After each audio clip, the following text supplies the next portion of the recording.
Good morning, everybody. So we wanted to kick off the first panel.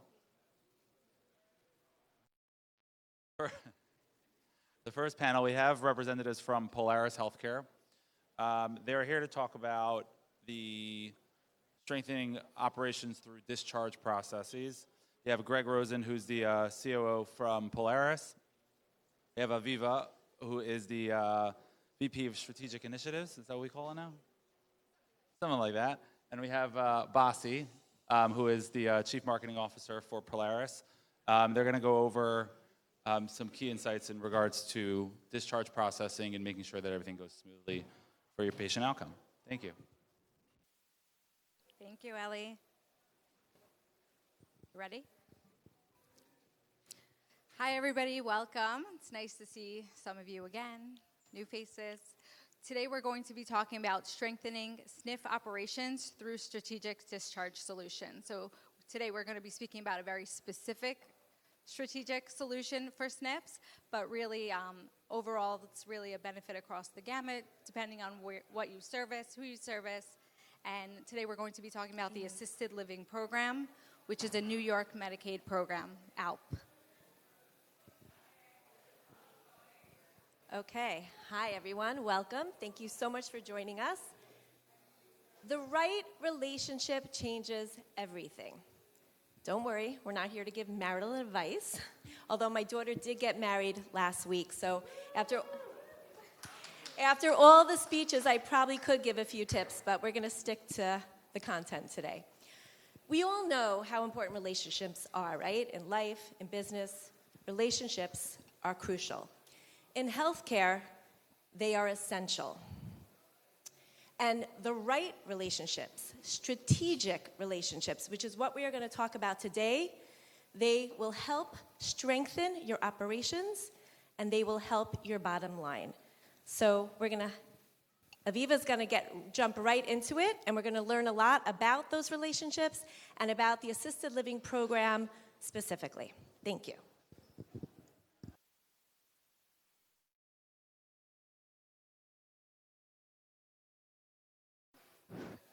Okay. When we talk about SNF discharges, right, there's a lot of different places we can discharge our patients to. Oftentimes, we end up discharging them back to their homes, back to the community, because they're independent and they are able to return. But oftentimes, when we discharge them back to the community, we discharge them with various services. Those might include home health services or therapy, long-term care, outpatient care, palliative or hospice care, and other times we might be discharging them to an assisted living facility.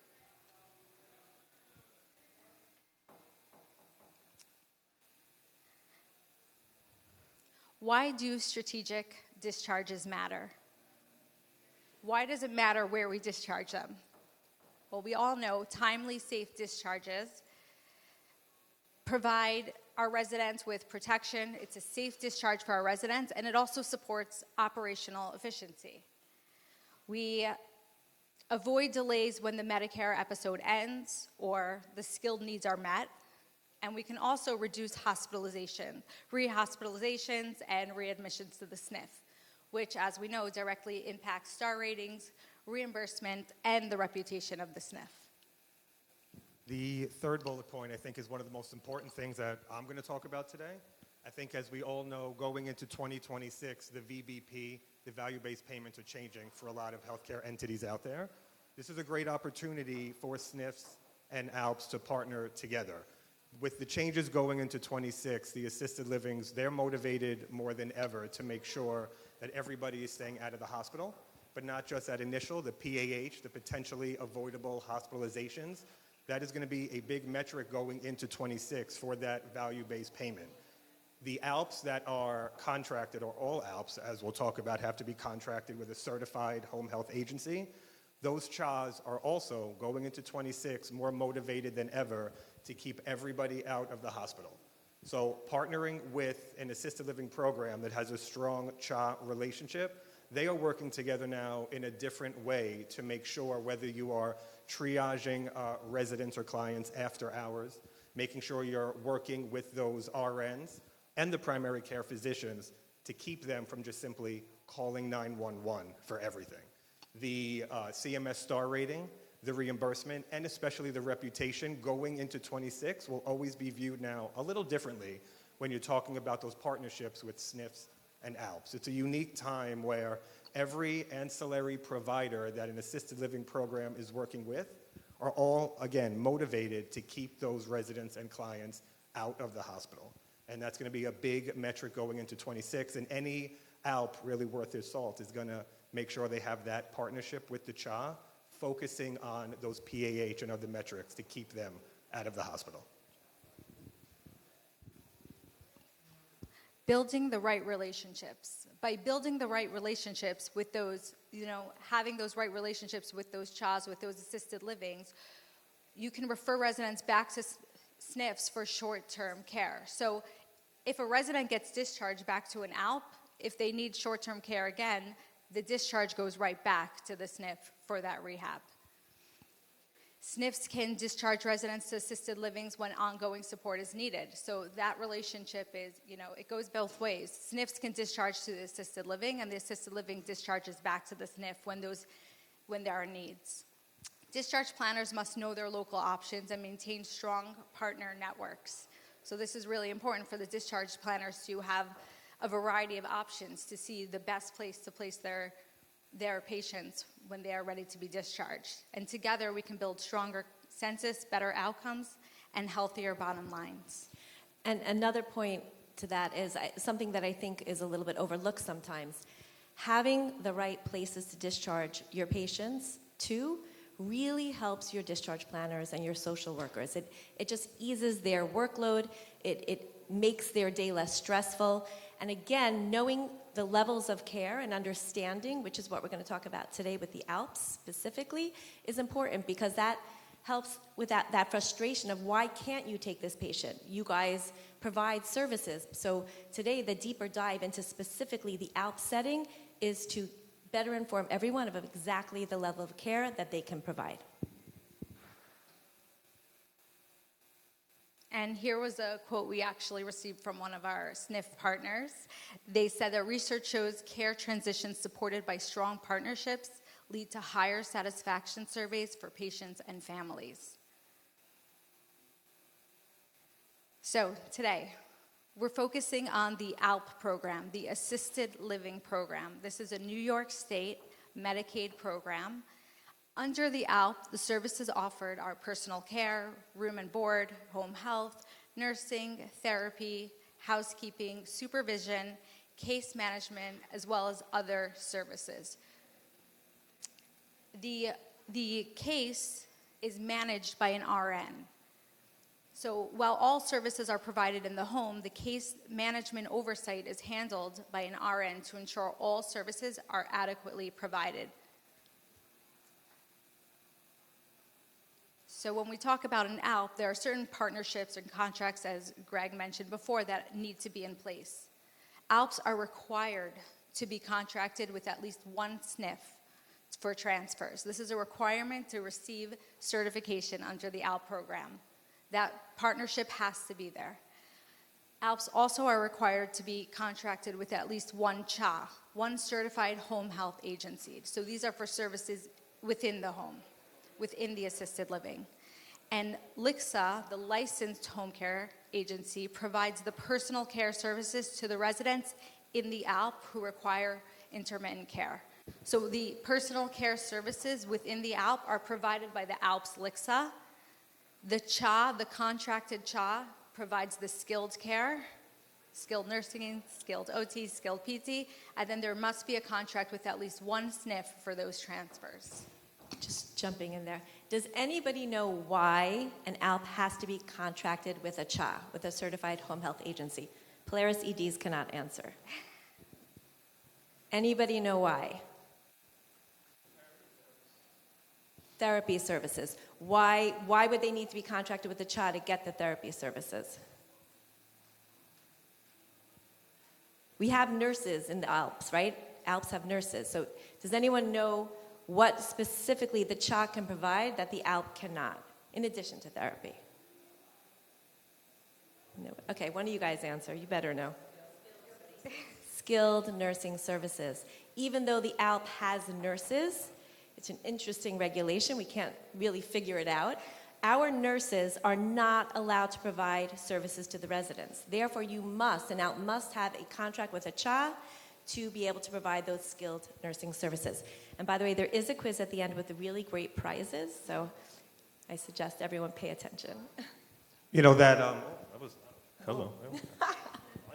The CHA and LICSA relationship is really what is the most important. The CHA setup that Bassie's talking about might be a little strange, right? Why do we need the CHA when we have a LICSA? We have an RN in the building. It's important to know that the lead RN in an assisted living program is responsible for a lot. The home health aides, everything that goes into what the home health aides provide with the ADLs. If there are non-ALP beds, they can enroll in a managed long-term care program. All of that, the CHA takes the stress off of the lead RN in the building to make sure that skilled therapy, skilled nursing, a diabetic program is not something that the lead RN of an assisted living program has to consider, worry about, or utilize their license day to day. The CHA comes in and they are, again, motivated to, of course, keep everybody aging in place and out of the hospital, but it's for that skilled need. That lead RN in the assisted living program, they're there for your, again, home health aides to make sure the ADLs are being delivered, and the CHA can do everything that is a skilled need. I'm not sure if we're going to talk about it, but for those non-ALP beds in an ACF, right, not every adult care facility with an assisted living program has 100% ALP beds. There might be some that are assisted living, some that are considered adult home. For those non-ALP beds that can still enroll in a managed long-term care program, once again, they're making it harder on everybody, and the regulations are changing in 26, right? They're going to need help with 3 of those ADLs to qualify and not just 2. There are exceptions, but the point is, with another regulatory change, another roadblock to get residents enrolled in managed long-term care, that is where, again, the CHA can come in and make sure they're lightening that skilled load.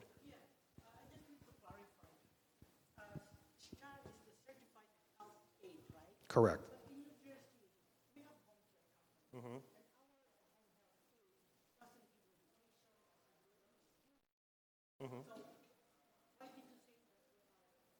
So the certified home health agency, they're not there to provide home health aid. They're there to provide the skilled need, whether it's skilled nursing, such as insulin administration, or a skilled therapy need. So they're not there for the home health aid. The ALPS LICSA is still responsible for the home care day-to-day. Every assisted living program has to have their own licensed home care service agency on site, and then contracting with an outsourced certified agency. So the CHA is not providing the aids, just the skilled care, PT, RN, et cetera. That's a great question, though, because we're talking specifically about the ALP program in New York State. In New Jersey, may be different. Specifically, New York State ALPs must be contracted with the CHA because they cannot provide their own skilled services.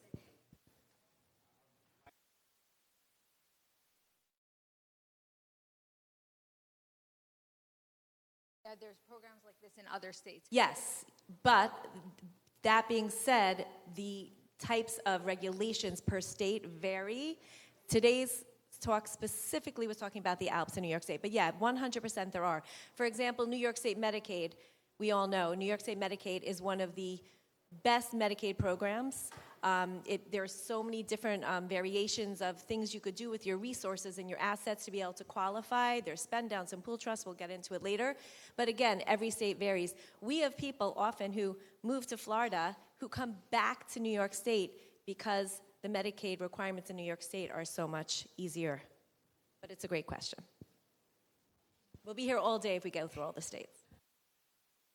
And specifically, you know, when we're talking about discharges, that skilled need is important to be aware of because sometimes, a SNF feels that a patient is ready to be discharged, but for the ALP purposes, it might take a little extra time for the ALP to reach out to their CHA to make sure the CHA can take on the skilled care. So that piece is also there where it's important to make sure that we can care for our residents appropriately before readmitting them back or admitting them.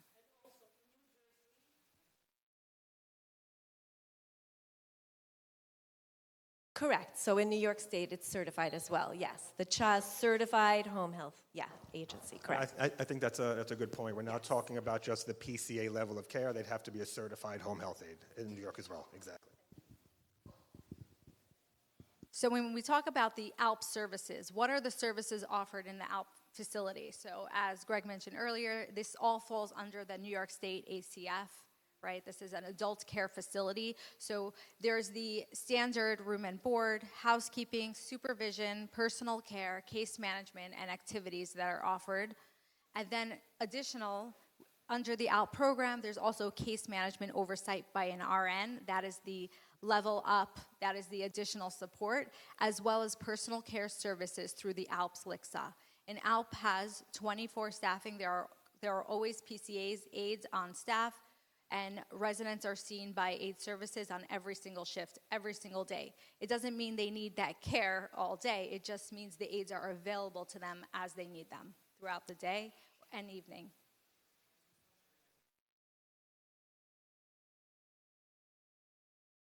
For memory care? So the answer is yes. There are lockdown units, there are memory care units. Every assisted living program is set up and licensed differently, whether it's the type of beds, the percentage of beds in the facility. But the short answer is yes. Yes, they do exist.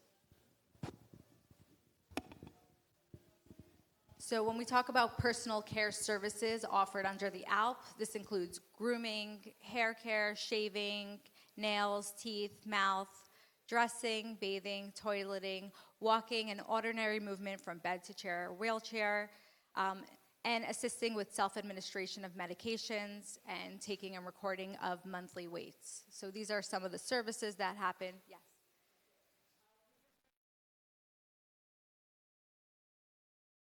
So it's within the congregate setting, so they're going to have their own care plan, and we're going to get to that in a minute. But the aid services are there throughout the day, but they follow the care plan, the plan of care. Obviously, if there's services needed outside of their standard plan of care, they're provided through the aid. But yeah, there's a large gamut of services that can be offered. There's also services that cannot be offered, but they're all offered and available to the residents throughout the day. Yeah, there's always an opportunity to, pay privately for additional services, but there are requirements that the assisted living program must provide certain care throughout the day, like Aviva just mentioned, but every assisted living program should be set up for additional care if it's needed on a private pay system. For those Medicaid buildings, the assisted living programs that accept Medicaid requires everything on the board, including the home health aid care, the medication management, et cetera, as part of the daily rate. So there wouldn't be an upcharge per se to a resident in a Medicaid assisted living program building unless they specifically require additional care. But then depending on what that care is, the question is, do they belong in the assisted living program? I'm sure we'll get to that. So now to discuss the RN's responsibility, because the case management oversight is by an RN. The RN does the initial screening, right, to see if the resident is appropriate for admission. And again, even if by regulation the ALP can admit the resident, it doesn't mean that every building can admit them. It all depends on their staffing, their setup, and even if they might be ALP eligible, they might not be appropriate for a said building. So every home has to admit based on what makes sense for their building and their population. So the RN does the initial screening to make sure that they are ALP eligible. Upon admission, there's a nursing assessment. This is done to create their plan of care, their aid plan of care for the aid services, and that is done every 6 months or sooner, similar, to in the home care, in the LIXA. It's done every 6 months or sooner if there is a change in condition or a warranted need. And the RN develops the aid plan of care as well. And again, just going back to our last point, sometimes there's that misunderstanding because we do have RNs in the building, but the RNs do not provide any direct skilled care to the residents, hence why we need the CHA contract. The role of the PCA, the personal care aide in the ALP facility, they are trained and certified to perform basic personal care tasks under the direction of the RN. The PCAs work under the RNs. That lead RN is in the building. It is not a 24 hours a day RN. It is an RN responsible for case oversight. So the RN is there, and the aides are there 24 hours a day. And the PCAs are the ones that help the residents with daily activities of living, all those we discussed previously, like bathing, dressing, grooming, toileting, and ambulation, as directed by the POC created by the RN.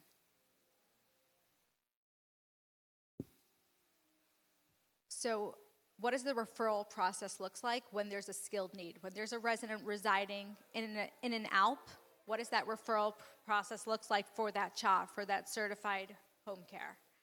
So when the resident is admitted, there's an ALP assessment, and that is when any needs are identified. During the time when the RN is doing that initial ALP assessment, that UAS assessment, that is when those initial needs are identified, and the referral is done to the CHA. The contracted CHA is able to provide those services. The CHA comes in and does their own evaluation. They do their comprehensive assessment, and they create their own care plan, and then they service the resident in the assisted living setting, in the ALP setting. They provide the skilled nursing, OT, and PT as needed. Now, of course, at any time during a resident's stay in the Alps, during their residency, they may need CHA services. So this referral can be done at any time. It is done initially, they're screened upon admission, or should be screened upon admission, and then obviously every time there's an assessment, reassessment, that's looked at, but throughout their stay, if there's ever a warranted need, that referral should be made. And again, why is this so important for our SNFs to understand? We want to, like we said before, ease the burdens of the discharge planners, and we don't want to have frustration in that discharge process. So if the discharge planner is sending John to an assisted living and they're like, why can't you take him today? And we say, oh, but he's a diabetic, he has a skilled need. We cannot take him in until we ensure that we have that CHA referral done. So again, the more education we have, the more knowledge we have, the easier the transition to other care levels will happen. It also explains sometimes the paperwork that we're requesting, right? The face-to-face documentation, the progress notes, whatever is being requested. Sometimes it's not for the ALP themselves, rather it's for their partners, for the CHAs, to make sure that they can service the resident. ALP eligibility. Who is eligible for the ALP program? So every resident upon admission needs a medical evaluation. That's that 4449C, the medical evaluation form that determines if the resident is medically eligible, is appropriate to enter. This must be completed within 30 days prior to the admission. So again, if you're working with ALPS and you say, oh, we have one from 32 days ago, they're gonna ask you for a new one. Prior to the admission, the resident cannot be admitted without a new 449C within 30 days of the admission, and it must be completed very, very accurately with all the medications listed correctly, frequency, diagnoses, everything, and every medication must match a diagnosis. So those 449Cs are really poured through very thoroughly by the admission team upon admission, because they need to make sure that they are completed correctly, because that is something that really helps them determine appropriacy. Residents must be in stable condition. They have to be able to, Residents must require more care and services to meet their daily health and functional needs than can be provided by a standard adult care facility. They have to have the ability to take action and assure self-preservation in an emergency. And they must choose to be in the ALP program. They must know of their options and choose to participate in the ALP program. It's all about person-centered care, resident choice. They must be aware of the services that they're receiving under the ALP and choose to participate. Person-centered care is a large part of how the ALP runs. There's constant evaluation with the case managers. There are also case managers, not just the RNs, and they're meeting with the residents and completing individualized service plans, person-centered care plans. There's a lot of documentation to make sure that we have a full understanding of our residents, their preferences, and their care needs, and we're constantly meeting with them to make sure we can meet them and exceed them.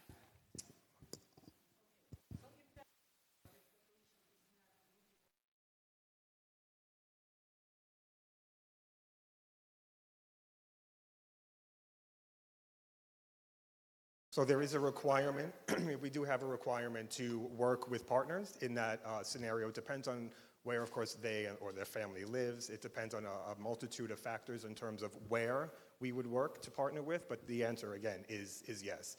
And it's about forming those relationships. And, voluntary participation is one of the most important things. So I've been doing this now with you guys for 12 years, and it still shocks me how many people do not understand the services that are afforded to them, and they have this roadblock. And I think a lot of times it's vanity. We spend a lot of time talking about vanity in the older population. I have a grandmother, 95, to this day refuses to put a hearing aid in her ear. Grandma, you can't hear us, but she will not put a hearing aid in her ear. Once we educate not just the resident, the client, and their family on what services are afforded to them, they start to understand more. Like, I don't need anybody to help me shower or get dressed. And it's about a lot more than just, let me help you take a shower and get dressed. So education is key. Constantly partnering with the ancillary providers, with the teams on site to educate everybody on what is afforded to them makes a difference. Sometimes no is not just no. Or, it's not, I don't need help, but we explain why and how and when. Maybe you don't want the assistance at 9 o'clock in the morning, but we can come back and help you at 2. The education is paramount. The voluntary participation is key, and making them understand not only what's afforded to them, but why they need it goes a long way. And I really love that question because, again, the whole point of today's class is why is that SNF partnership so important? So understanding the level of care is for the discharge planners really to understand what level of care that ALP setting can provide is crucial for the safe discharge. And also the last thing any SNF wants is a readmission, a rehospitalization. So understanding exactly what care can be provided both on the SNF level and the ancillary services is really important.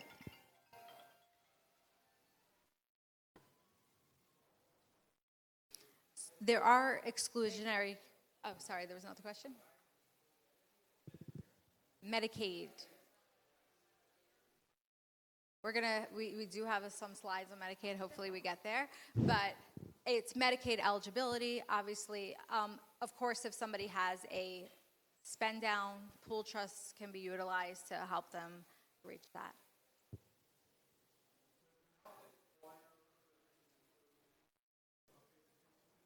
That's also in here, yes. Great questions, guys. They're all great questions, and to think that these slides was cut down from 80 to less than 30, so we tried to condense it.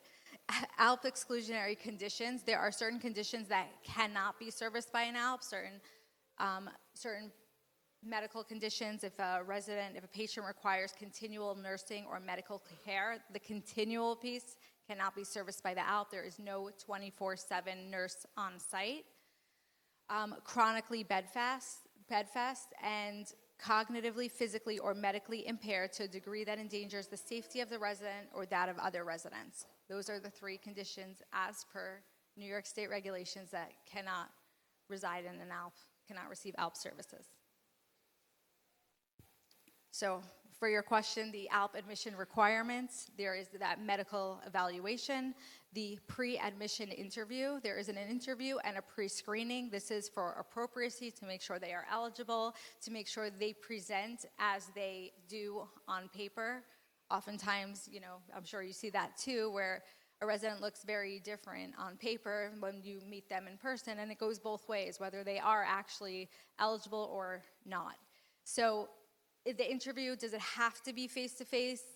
It's a preference. The more that you get a feel for them, the more you understand if you can service them and if you can meet their needs, and it goes both ways.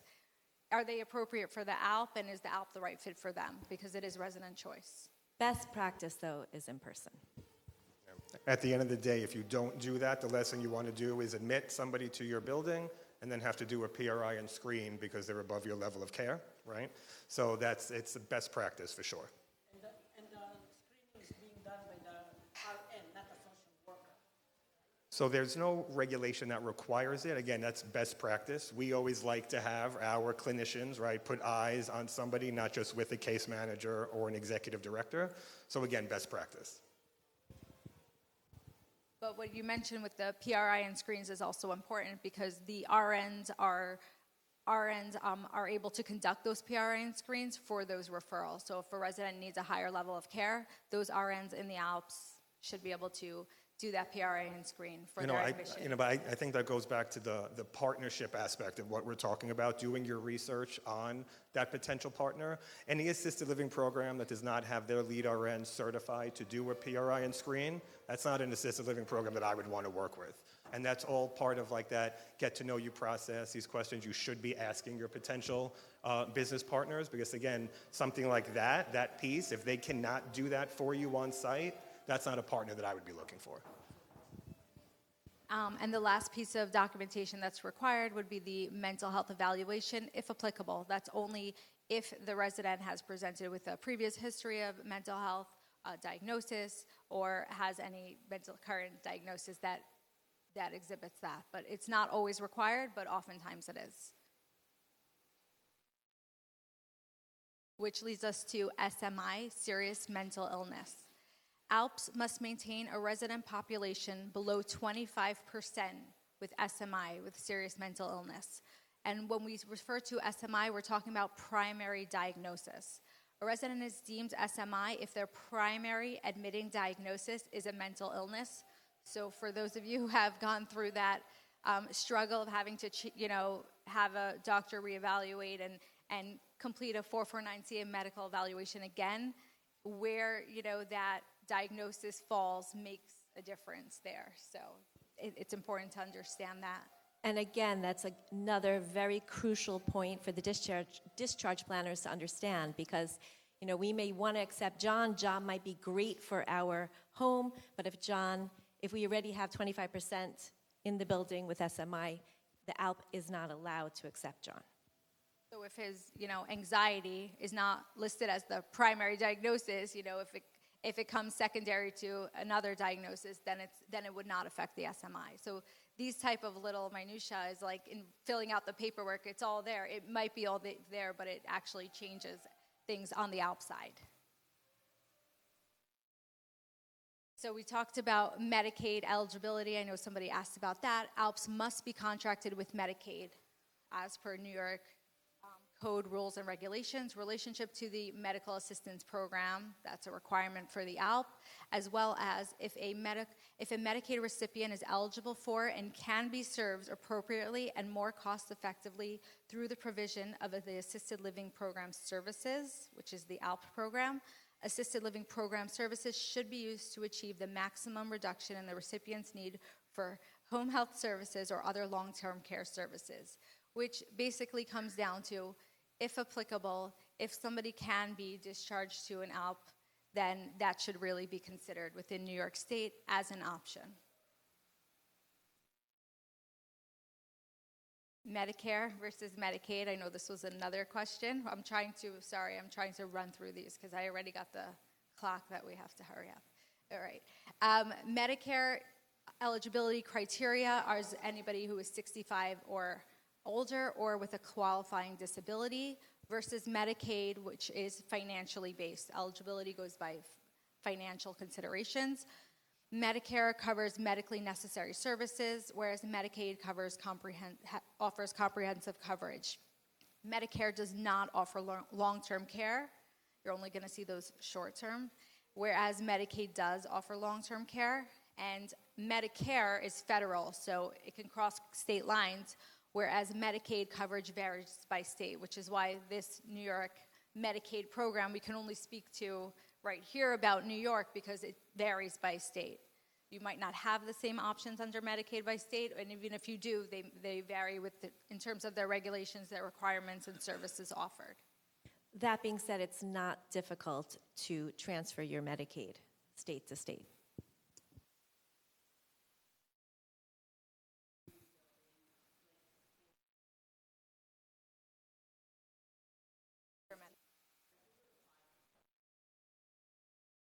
Melissa Ortiz. Melissa Ortiz. Yeah, sorry. She helps with that as well. Yeah, sorry. This was a Polaris question. Okay. Medicaid resource guidelines and eligibility. In order to be eligible for Medicaid, residents' resources or assets must be under the Medicaid resource guideline. Limit amounts vary based on individual, married and applying alone, or married and applying together. So there are different assets that are counted when you're considering assets for Medicaid. There are countable assets. I'm not going to go through them. I'm trying to run through this quickly because I'm getting the hurry up eyes. Countable assets versus non-countable assets. Countable bank accounts, cash, stocks and bonds, investments, vacation homes. What is not counted would be vehicles, personal belongings, household items, primary residence, life insurance policies with cash value up to $1,500, prepaid non-refundable funeral agreements, and tax-deferred assets such as IRAs and 401ks in payout status. These Medicaid guidelines change every year. There's different amounts. It increases annually. And any resident interested in or currently enrolled in Medicaid is subject to both income and asset limitations. Common misconception, you can own your own home and still apply for Medicaid. Correct. New York. New York. Yeah, New Jersey's not as, yeah. So a Medicaid spend down is for individuals with disabilities or over 65 who may still enroll with Medicaid if their income exceeds the allowable amount. So income above the limit must be allocated towards qualified medical expenses or paid directly to Medicaid. So if somebody is above that threshold but they still would like to enroll with Medicaid and they are above 65 or with a disability and they'd like to enroll with Medicaid, they can. They would just have to use their income to pay it towards allowable expenses, living expenses. If not, they would have this Medicaid spend down, which they would be paying directly to Medicaid. The spend down helps cover the client's care costs by contributing their excess income to Medicaid. So in order to help those residents with those high spend downs where they're just giving a lot of money to Medicaid every month just so they can be enrolled with Medicaid, there is this concept called a pooled income trust. It is a trust that can be set up for residents with excess income to qualify for Medicaid. Residents who are currently enrolled in community Medicaid with a large spend down or who will be enrolling with and will have a large spend down can apply to get a pool trust. And it allows them to allocate funds directly towards eligible living expenses prior to assessing income for Medicaid eligibility. So all their funds would go to the pool trust. The pool trust would be paying their living expenses, so paying their rent, paying their phone bill, paying any other bills they might have, and all of that would be going, and then their Medicaid would consider their eligibility and their income status, and then they would be able to be Medicaid eligible. And if you don't know about pooled income trusts, I suggest you learn about them. They are really, really a game changer. You don't need a lawyer to set them up. They're pretty simple, and they really protect your patients' their income. So it's part of that Medicaid process. Right now in New York State, we're still at 1 month. Nursing home Medicaid is 3 years. Was supposed to change last year. They keep pushing it off, but it's a 1 month look back. I mean, that's pretty wild. Nursing home Medicaid, they look back 3 years, but the pooled income trust goes together with Medicaid. So it's that same look back, it's just that 1 month.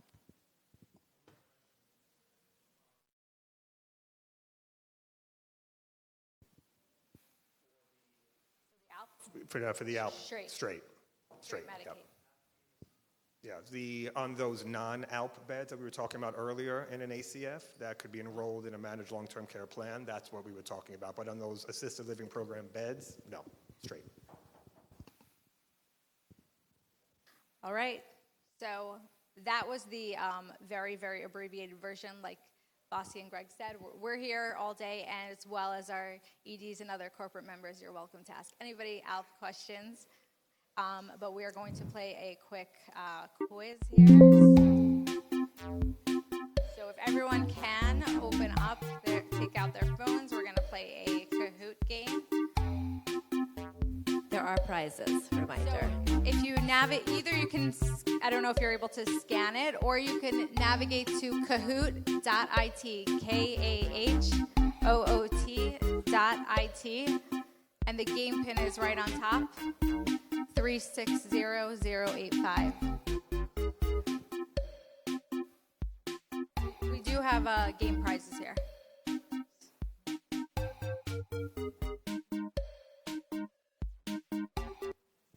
And just very quickly while you're all registering, because I'm sure after the Kahoot, we're going to be going straight into the next session. Again, just to reiterate the importance of that SNF-ALP relationship. It's not only for the safe discharges, but when you have that strong relationship with your ALP partners, then when those residents need to go to a hospital and then go to a SNF, you have the communication in place, you have that relationship in place. Of course, it's always resident-patient choice, but again, those partnerships really, really do make a world of a difference. And also, while everybody's getting set up with their Kahoot, we still have names coming up here. As a reminder, if you are looking to accrue CEUs for this session or other sessions, please be sure to sign in and sign out. CEUs are accrued based on time in a session, as well as complete the session evaluation. We will display ours on the screen after, and then all the other sessions, I believe they will be texting them to you.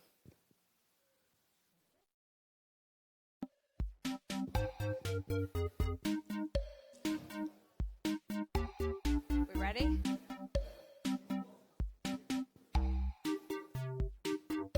We're good? Okay, here we go, guys. Question number 1.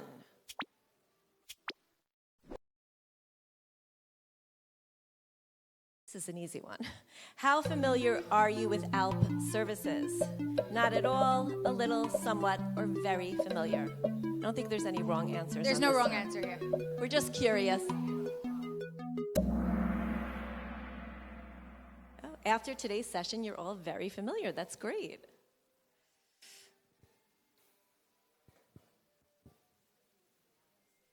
Yes, it goes by how quickly you click on the answers. Yeah, important. What does ALP stand for? Assisted Living Program, Advanced Living Plan, Active Living Program, or Assisted Life Program? Assisted Living Program. 15 of you got it correct.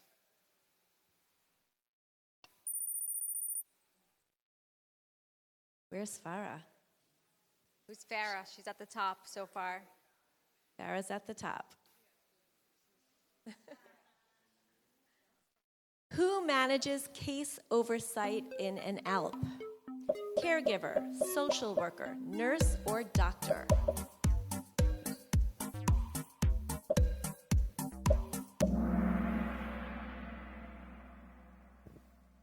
The nurse. Lorraine is moving on up. Okay. Question 4 Which of 13. service is not provided by the ALP? Skilled nursing, housekeeping, personal care, or room and board? Skilled nursing. Okay, great. Almost everyone got that one right. BV's taking the lead.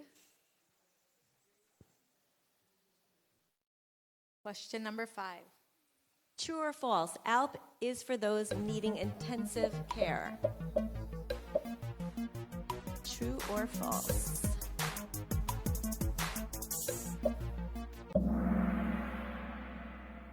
False, correct. Intensive care, you need a hospital or a skilled nursing facility. It's only the How bottom quick of the you go. leadership. There's BV is still in the top. Okay. What does PCA stand for? Personal care assistant, primary care associate, patient care aide, or personal care advisor?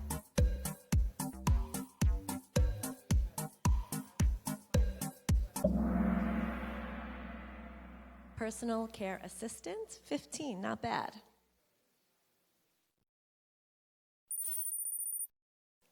Holding strong, BV. Gen D, it's climbing up. Which agency must an ALP contract with? Local health department, emergency services, insurance company, or certified home health agency? Great job. 15 got it right. A CHA. Every ALP must contract with a CHA. Skinny Pop, I don't know who you are, but you made it to the board. I know exactly who it is. What is the role of the RN in an ALP? Wound care, provide therapy, manage finances, or conduct assessments? Everybody got it right. Excellent. Conduct assessments. Okay, everyone's holding strong. What is a requirement for Medicaid eligibility? Employment status, age over 50, resource limits, or home ownership? Resource limits. It's based on your income and assets.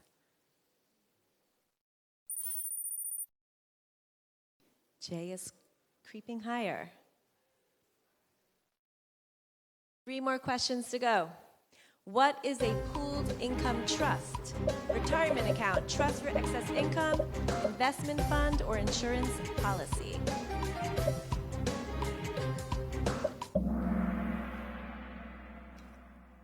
There you go. 15 got it right. This looks like a great crowd, a lot of good listeners today. BV is holding strong, guys, come on. What is the maximum SMI percentage allowed in an ALP? 30%, 25%, 50%, or 10%?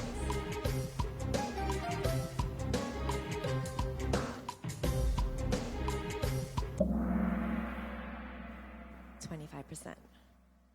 15 again.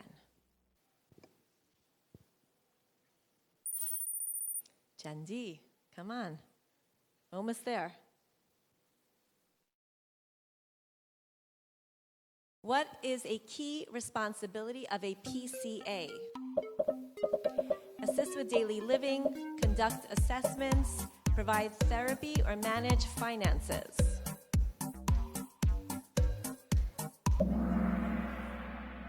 Almost everybody in the room got it right. Assist with daily living. Personal care. No changes. Last one. Last question, guys. Select all that apply. What are the benefits of having strategic discharge solutions? Select all that apply. Improve star ratings, patient satisfaction, operational efficiency, protects patients, reduced hospitalizations, and better reputation. Which one of these are benefits?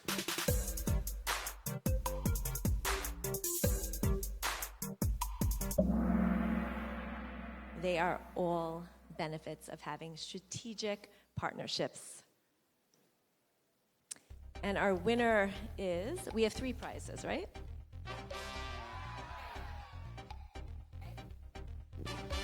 Jay, come on up. Woo!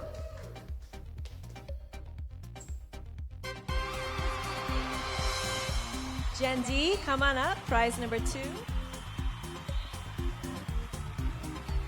And BV, where is BV? All right. Apple AirPods. Congratulations. Great job, everyone. And as we're about to wrap it up, I would suggest everyone, if you are from an ALP or a skilled nursing facility, look around the room because there might be some amazing strategic partners that you can meet today right here. Thank you very much.